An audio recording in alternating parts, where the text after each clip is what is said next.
Do you have any commentary? You said it's not all bail, but like, what's some commentary that you have about like why are we seeing such rising retail theft in California? I do think bail's part of that component of organized retail theft. And the real answer is these are large organized crime outfits that are stealing, millions and millions of dollars in small pieces. And so the system's not set up to deal with that.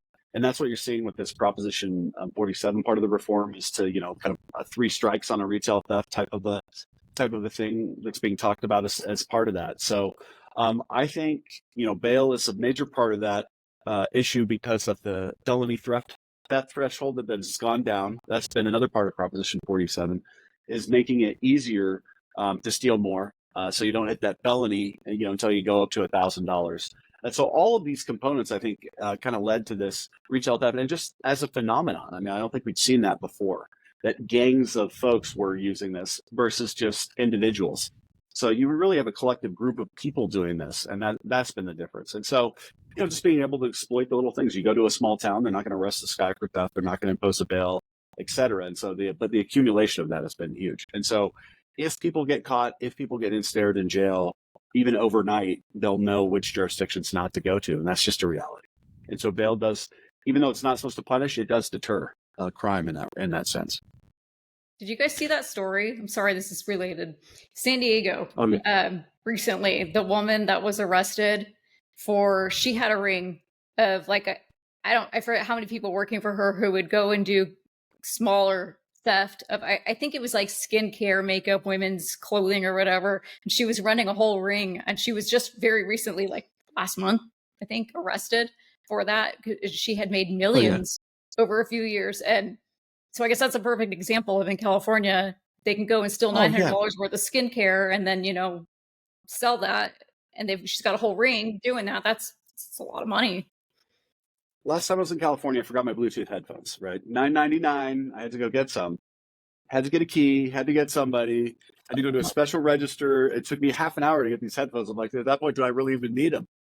One of our contractors went into Target, and his wife normally goes to Target, hadn't been to Target in a while, and basically walked around and couldn't get anything, and went up to the manager and said, how about I give you my credit card, you give me the key, and then I can go shop and get what I want, because it just takes so long because everything's behind glass. So people are tired of it. I know that's true, but we're just not set up to fight retail criminals. We kind of just said we're not going to worry about that, and now all of a sudden we're going to have to worry about it, unfortunately. Yeah, I saw some guy on Twitter here in San Diego, and he like selectively went to different Targets. And he was like, well, I'm at this Target in this neighborhood, and I don't see stuff behind glass, so I don't know what people are talking about. And then there were just reply after reply of Orange like, County. yeah, go to this Mission Valley Target, go to this Target. And it was just stuff like, there's one here, the one in Mission Valley, we went once, and I felt bad for the attendants who work there, because you're right. Every time somebody wants to get deodorant, you have to press a little button, and an attendant has to come running and open it, and then you have to check it out, look at it, and then you're like, oh, what if I don't want it? Now you're just wasting everyone's time. So it's like these stores are suffering. And just the convenience factor alone. It's like, have we really sunk that low? But it turns out we have. Yeah. So a lot of this, I mean, there is this push right now. Before we hopped on, we were talking about how there's this push to repeal, or I don't know if it's a repeal or reform Prop 47. And a lot of people throw that around and what Prop 47 did. Do you want to talk about what Prop 47 is before we get into what it means to try and repeal it or reform it? Yeah, I mean, I think, the main kind of message is really it was a downgrade of various things that we took more seriously then, that we take less seriously now. And I think the felony threshold was a component of that, and some of the other changes, and all the specifics are escaping me now because I'm focusing more on what they're trying to do about it. But in essence, that was passed, I believe, in 2000. It's been 6 or 7 years ago now. 2014. And of course, we didn't. Yeah. So it's almost been 10 years ago now. So I can't believe I've been working on this for so long. Obviously, we didn't play a part in that because, whether something should be more of a crime or bail should go up or down as a result of how serious we take a crime, we didn't get involved. But we've certainly seen the impact of that. And that has largely been the elimination of misdemeanor bail in California, right? If you commit a misdemeanor and you're just not going to have to post bail.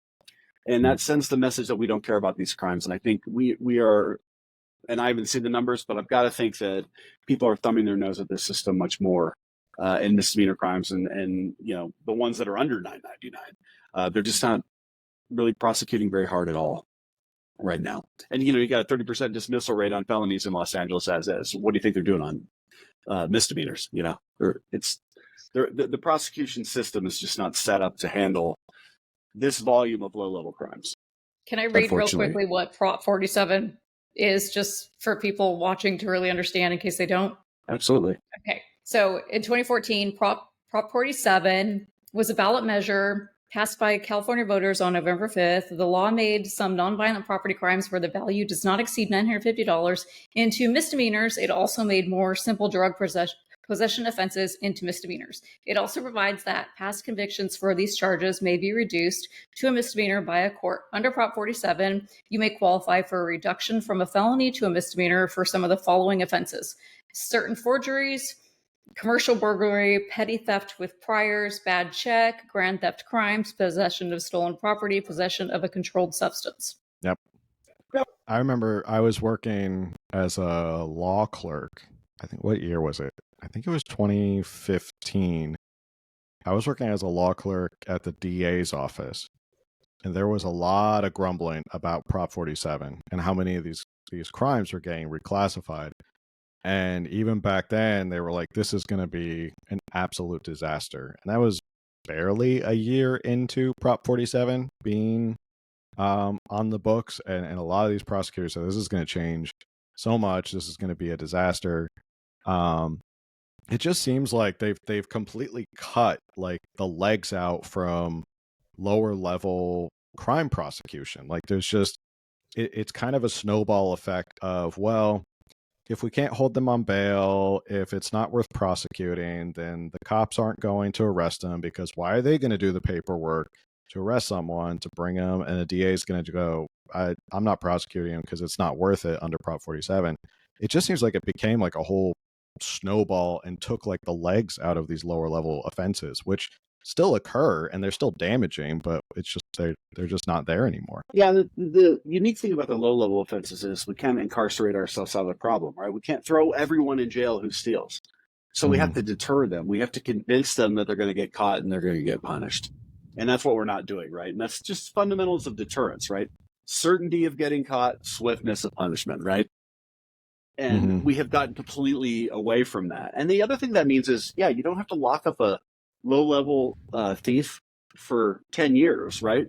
Just make sure you're hitting him every time and he's getting caught a lot and he's spending a week in jail or whatever. We're getting him and sending the message. And unfortunately, we've gotten completely away from that. And I was going to use the word snowball.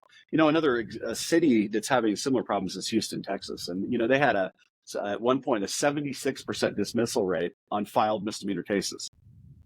So, there's no, so you want to talk about certainty of getting caught. Okay, these are the people that actually the police found, arrested, and you know what I mean? So the certainty of getting caught factor is like, what, 1 in 100?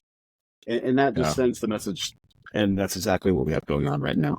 So, unfortunately. It kind of reminds me of, and I don't know if this is like parallel or similar, it kind of reminds me, I'm from the East Coast, grew up in Jersey, and I always hear the stories about how New York was on hard times in the 70s. And part of the 80s as well, at the point where they even basically almost went bankrupt. And it wasn't until Rudy Giuliani, and I can't remember the police chief's name, who came in, but they imposed the broken window theory, which was, if you send the signal that we're not going to put up with low-level offenses, we're not going to put up with this, that it will deter more crime. I mean, the theory is basically, if someone breaks a window in a neighborhood and you leave it broken, it sends a signal to everybody in the neighborhood. Nobody cares. No one's going to prosecute you. No one's going to arrest you. So I just remember that was the whole theory back then. Was, I think there was a good story about they would graffiti the subway cars, and then they had lookout guys watching them graffiti, and then they would come down, paint over it again immediately after. So it would even deter them from putting graffiti on subway cars, because they're like, I spent all this time on putting graffiti on subway cars, and they just came 5 minutes later and painted over. It's not worth it. So I mean, it worked in New York. It cleaned up New York. It completely transformed it from a slum to like a family destination. Okay, but why couldn't they have police arresting the graffiti artists instead? They can afford to have someone watch them. I think that was part, but it was also that broken window theory of like, we don't want things to look bad, so that it just deters them. Like, it's not worth it to graffiti them. So I think in some cases they did arrest them, but sorry, they certainly did arrest them, and I think but that does make the point of the broken windows theory. But really, what it was in New York, and the fascinating part about New York as a case study is it was the least incarcerated major city in the United States. At the same time, it had the lowest crime rate. And it tells you it can be done. We can hammer criminals without ballooning the corrections budget. And we've managed to, as a result of New York bail reform, unfortunately, reverse 27 years of policies in 3 years. And so they're right back to this message. And it just goes to show you that if crime goes up or down, we just have to continue to send the same signal. Hey, we're not putting up with this. Hey, we're not putting up with this. Hey, we're not putting up with this. And, we can do reforms and all that sort of thing. But unfortunately, words got out. And one of the best ones ever was recently a panel before the New Mexico Supreme Court. A suspect showed up, a defendant who had posted bail multiple times, showed up to testify and said, I don't know what you're doing, but I was in jail last week and the word has gotten out that you're going to get away with it. And that's what everybody was talking about. I'm coming down here to tell you it's probably not good for New Mexico. So, he was a caring guy and showed up to tell them that word gets out. And that's what the criminal justice system, it's very much like the border. If it seems like it's going to be a good deal, people will go for it, regardless of whether we've had a fundamental shift in border policy. Have we? I don't know. But we certainly send a signal that come on over. And I think the criminal justice system is the same way in that respect, is whatever signal we send is how people behave. Yeah. And I think it creates a culture, and then it's almost like, I mean, I imagine it's probably like having kids. I don't know, Camille, if you want to chime in here. It's like if a kid pushes the limits of like, well, I can get away with X, then the next time it's like, okay, now I know I can get away with X. Let me see if I can push it a little bit more and get away with Y. And it just becomes like, how far can you push that line? And like you're saying, the signal is, okay, we can push the line this far, and we won't get caught, we won't get prosecuted, and we're fine. And then that just creates a culture and an enterprise of, well, we can all do this, and we can pool our resources. And like the retail theft we're seeing here in California, we can make a nice enterprise, but most of us are not going to get caught or prosecuted, right? Exactly. Can confirm it's not a crime unless you get caught. And Camille says you can confirm that is what happens with kids. That is like parenting. Yeah, it's not a crime unless you get caught. Right? I'm very like zero tolerance of all the things, and people will tell me I'm too strict, but I have really good kids. And I used to have a rule, like they're older now, but if they would sit down and argue over a toy, I'd be like, you argue, nobody gets it, because I don't want to listen to this. So it was like, you're going to figure this out or nobody gets this. And now people tell me all the time, not to like toot my own horn, but people tell me all the time, they are amazed at how well my kids get along. Like, absolutely, just like who gets along that well? Because like I don't want to like throw down my sisters, but all their kids argue with each other, and they'll all be like, how do your kids not argue with each other? And I'm like, I don't know, I didn't let them. Never. Yeah, you made them figure it out. You said, hey, you got to work it out amongst yourselves, otherwise it's not gonna go well for you. So Camille is a perfect example of, you send this right signal. Parenting. Perfect example. I'm just kidding. If you send the signal, it's going to work and get perfect kids. That's what we'll take away from this episode. So now we have all these problems. We have abandoned basically lower level offenses in a lot of blue cities, because it is, the argument, whatever they want to try and make. Are you seeing more of a switch in a lot of these blue states in terms of sentiment on crime? Do you think there's people, like the voters are starting to go, I'm starting to see the reality of these pie in the sky ideas. Are you starting to see sentiment change in these legislatures that you're kind of going to and lobbying and working with? It's overwhelming. I mean, in California, last time I was there, one legislator said, I used to get like one or two crime calls, and he basically said he got one or two other calls the previous week, and all the other calls were about homelessness and crime. Like every single constituent is calling. You can feel it in the state capitals. You can feel it amongst the legislators. It's weighing on them. And a lot of them are like, do you have any answers? Like, what do you think in bail can we do to, or tighten things we can tighten down in the bail system? In some cases, yes. And in a lot of cases, no. It's other issues like Prop 47 or things like that. You just have to enforce the law or get prosecutors like in Los Angeles that want to prosecute, to prosecute. So it's basic things like that. But yes, we're seeing that from coast to coast. My home state of Colorado, the pressure is on. Obviously, we saw what happened in Sacramento a couple of weeks ago with the retail crime theft package. I mean, split the Democratic caucus, but they're moving on it. And I think there's, desire to move on it. The Proposition 47 debate, you got the prosecutors and all the rest of the groups pulling signatures, but you've also got the legislature seriously thinking about maybe they want to weigh in on that.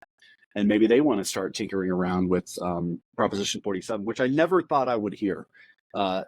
I thought that was just a permanent thing. We were downgrading that one. We would move on. Hey, thanks for checking out the California Underground podcast. If you enjoyed that clip, make sure you subscribe, like, share, review, comment, all that stuff that helps with the algorithm, helps people find us more. And if you want to learn more, you can always listen to our full podcast at Apple, Spotify, Google, all those different places that you basically find podcasts. Or if you just want to keep watching clips, you can check out clips here, or you can subscribe to our channel right here, somewhere in here.